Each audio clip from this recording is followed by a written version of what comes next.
Bonjour à tous. Alors j'aimerais nous encourager, je l'espère, avec cette vidéo à propos de l'ennui et de la lassitude qui peuvent se présenter si souvent dans l'art du silence. Cette, euh, cette culture du silence intérieur, de la contemplation, où finalement on se retrouve beaucoup plus rapidement en face, il me semble, aussi de notre ego. Ce lien si étroit entre ce silence au fur et à mesure développé à l'intérieur de nous-mêmes, euh, qui permet de dévoiler cette connaissance de soi et cette connaissance de Dieu. C'est, il me semble, en tout cas pour moi personnellement, le silence, l'un des vecteurs les plus incisifs sur ce dévoilement de l'ego, euh, non pas pour culpabiliser, non pas pour désespérer, mais plutôt comme un exercice que si on accueille et qu'on accepte, permet de plus en plus une compréhension, une intelligence, j'allais dire, une perception de plus en plus précise de l'emprise de notre ego. Et comment justement l'ennui et la lassitude, pendant ces temps de silence, ces temps de méditation, de contemplation, lorsque cet ennui, cette lassitude se présente si souvent, lorsqu'on apprend à régulariser cette pratique, il me semble vraiment que c'est l'un des expressions, j'allais dire, de la sagesse de Dieu, pour désarçonner, pour neutraliser au fur et à mesure. Je parle d'un cheminement, je ne parle pas d'une expérience comme ça ponctuelle où ça y est, c'en est fini de l'ego, mais d'une libération progressive de l'apparition de l'ego. On en a déjà parlé dans les précédentes vidéos, cette espèce de partie de nous-mêmes, cet autre jeu qui se construit sur en particulier l'approbation des autres, la reconnaissance, l'opinion des autres, ce besoin d'exister, où malheureusement même la spiritualité est, est très, est très euh, demandée par l'ego, pas demandée, mais très valorisée par l'ego. L'ego aime être spirituel, ou semble être spirituel. Et je crois que vraiment, si l'on accueille ça, c'est vraiment l'un des tournants, il me semble, vraiment l'un des tournants dans notre cheminement avec Dieu, dans notre vie spirituelle. C'est de ne plus faire l'autruche, ou d'apprendre à ne plus faire l'autruche sur cet ego qui se déguise tellement facilement, en particulier dans la spiritualité. L'ego aime se nourrir des expériences spirituelles, aime se nourrir euh, éventuellement même d'extase ou d'expériences qui va lui permettre de partager, qui va lui permettre de diffuser, qui va lui permettre de parler de ça. Et entre parenthèses, c'est une question que j'ai, et peut-être qu'il n'est pas nécessaire d'avoir de réponse, mais je me pose la question aujourd'hui dans notre christianisme, quelle est la proportion, le pourcentage de son expression aujourd'hui qui est motivée ou qui est l'expression même de l'ego. Je me demande parfois si c'est même pas une majorité aujourd'hui de ce qu'on voit du christianisme qui est finalement une expression de cet ego qui pour ses propres motivations, euh, désire se mettre en avant. Et vraiment, le but de cette vidéo n'est pas de se culpabiliser, n'est pas de se fouetter, n'est même pas le but de pointer le regard ou le doigt sur les uns et les autres, parce que en premier, vraiment en premier, je m'inclus dans cette dynamique où l'ego a cette tendance si pernicieuse à se camoufler de différentes manières, à se déguiser de différentes manières. Et le déguisement du spirituel, le déguisement des différents exercices de piété est, est très compatible avec l'ego. Et pour revenir à la pratique du silence et à cet art du silence, Je crois personnellement, il me semble que c'est l'un des exercices qui laisse le moins de marge possible à ce que l'ego peut avoir comme emprise, ou ce que l'ego peut se nourrir de cela. Hein. Si l'ennui et la lassitude se présentent de plus en plus, il me semble que c'est une vraie clé au contraire. Euh, ce n'est pas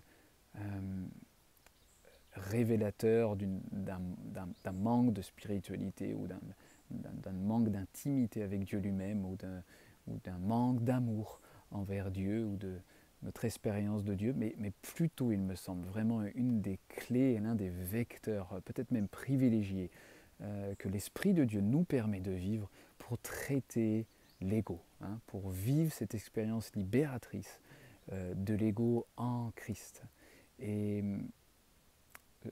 Saint Jean de la Croix, mais même Saint Augustin, faisait tellement le lien entre le Verbe de Dieu, la parole de Dieu, et l'atmosphère du silence, l'environnement du silence, comme le terreau même de l'expression, de la manifestation du Verbe, de la parole de Dieu. Et je crois qu'il s'agit de la même chose en nous. C'est ce silence que nous cultivons au fur et à mesure ne peut progressivement ne laisser place qu'au Verbe de Dieu, qu'au Fils de Dieu en nous, qu'à notre vie cachée avec Christ en Dieu au fond de nous.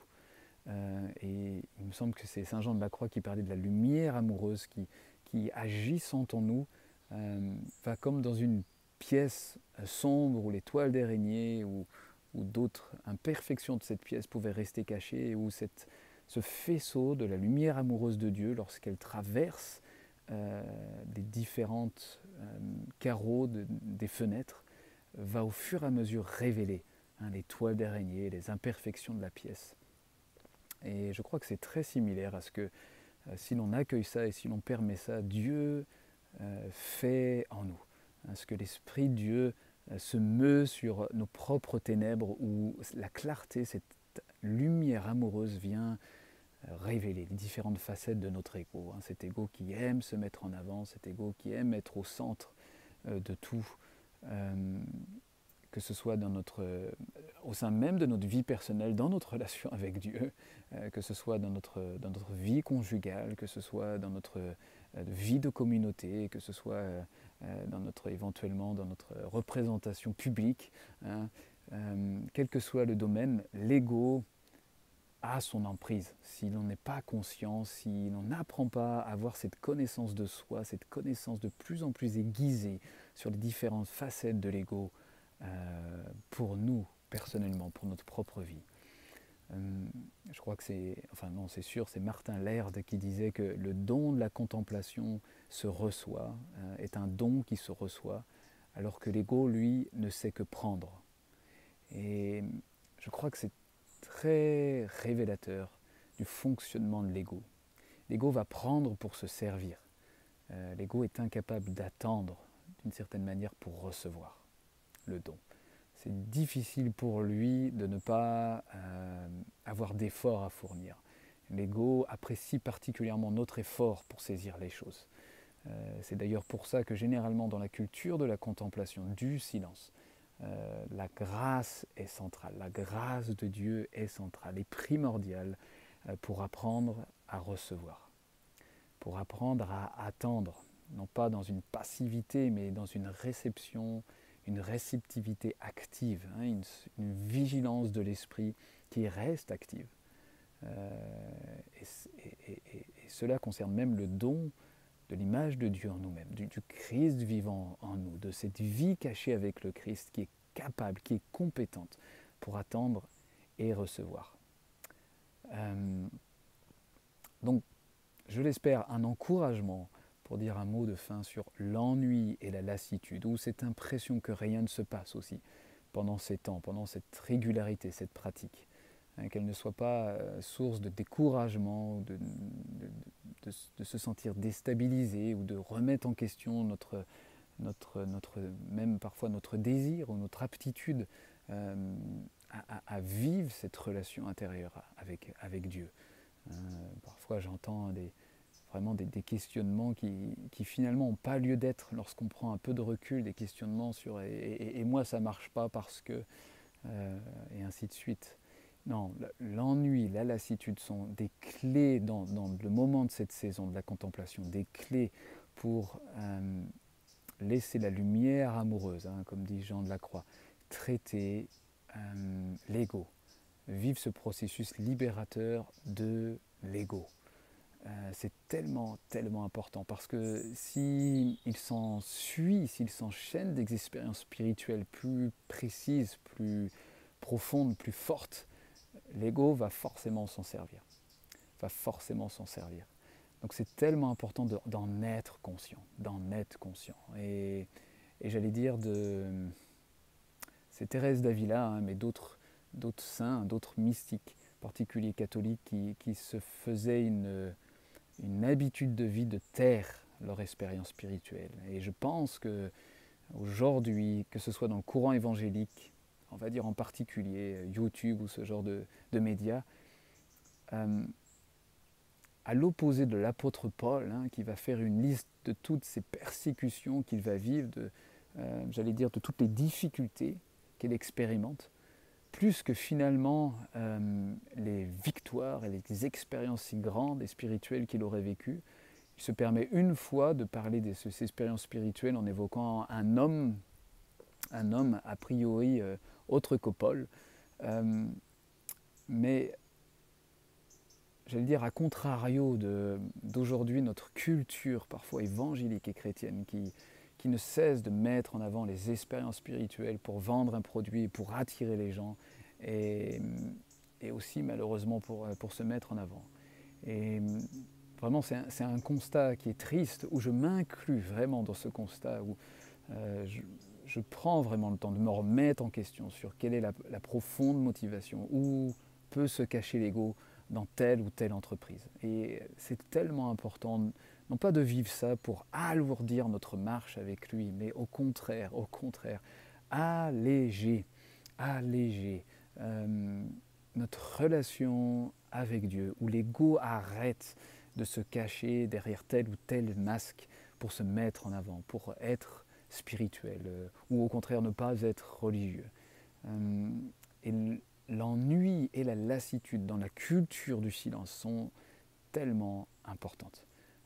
Ce sont des endroits, des territoires où l'ego est révélé, où l'ego a au fur et à mesure pas grand-chose à pouvoir prendre à ces endroits.